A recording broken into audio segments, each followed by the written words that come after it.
बेहोश होकर गिर गई। अच्छा हुआ कि माँ ने समय पर उसे ऑक्सीजन दी, तभी उसकी जान बच पाई। अगले ही दिन सुबह पिता चेहरा मुरझाए हुए कुर्सी पर बैठे थे। वह नहीं जानते थे कि बेटी को यह सब कैसे समझाएं और छोटी मेई गुस्से में अपने कमरे में लौट गई और पिता द्वारा दिए गए सभी कपड़े फाड़ दिए।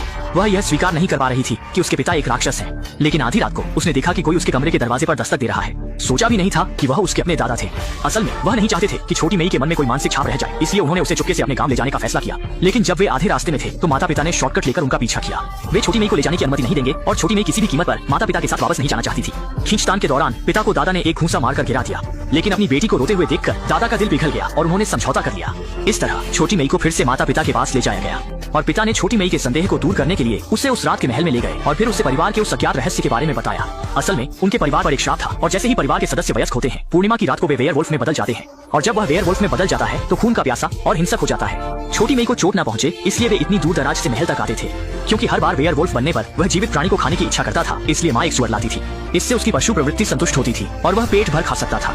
पिता ने कहा कि वह भी वेयरवुल्फ नहीं बनना चाहते थे, लेकिन यह परिवार का श्राप था और वह इसके खिलाफ कुछ नहीं कर सकते थे। पिता के पछतावे को देखकर छोटी मेई ने भी पिता की मजबूरी को समझा और फिर पिता की बाहों में समा गई। धीरे धीरे इस तरह के राक्षस पिता को स्वीकार कर लिया। लेकिन यह खुशी ज्यादा दिन नहीं चली, क्योंकि रोज रोज की आपूर्ति में घर के सारे सुअर जल्दी ही खत्म हो गए। मजबूरी में माँ को फिर से अपने पति को महल ले जाना पड़ा और उसकी गर्दन में जंजीर डाल दी। वह सोच रही थी कि इस रात पति को केवल भूखा रहना पड़ेगा और कोई समस्या नहीं होगी।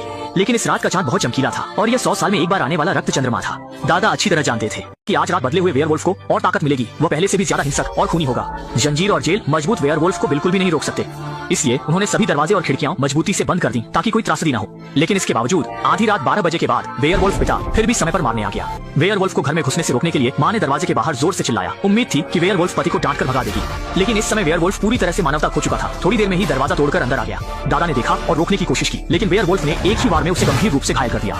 वेयरवुल्फ धीरे धीरे घर के अंदर आ रहा था। माँ और बेटी अलमारी में छिपकर कांप रही थी, एक आवाज भी नहीं निकालने की हिम्मत नहीं थी। सौभाग्य से वेयरवुल्फ की नजरें अच्छी नहीं थी, उसने अलमारी में छिपी माँ और बेटी को नहीं देखा। जब वेयरवुल्फ कहीं और खोजने गया तब माँ और बेटी सावधानी से बाहर निकली। तेजी से बाहर भागकर कार में बैठकर इस खतरनाक जगह से निकलने की तैयारी करने लगी। लेकिन तभी माँ को याद आया कि गंभीर रूप से घायल दादा अभी भी घर में है, इसलिए उसने छोटी मेई को कार में रहने दिया और खुद घर वापस चली गई। जब वह पिता को लेकर निकलने की तैयारी कर रही थी, पिता दर्द से चिल्ला उठा। वेयरवुल्फ जल्द ही आ जाएगा, ये जानकर वह जल्दी से पिता को लेकर तहखाने में छिप गई। जल्द ही वेयरवुल्फ उनके ऊपर आ गया। वेयरवुल्फ से बचने के लिए दोनों सावधानी से रेंगते हुए आगे बढ़े, लेकिन तभी माँ का हाथ गलती से चूहे के जाल पर लग गया। आवाज सुनकर वेयरवुल्फ ने फर्श पर हमला कर दिया। सौभाग्य से फर्श काफी मजबूत था, वेयरवुल्फ तुरंत नीचे नहीं आ सका। इस मौके का फायदा उठाकर दोनों भाग निकले।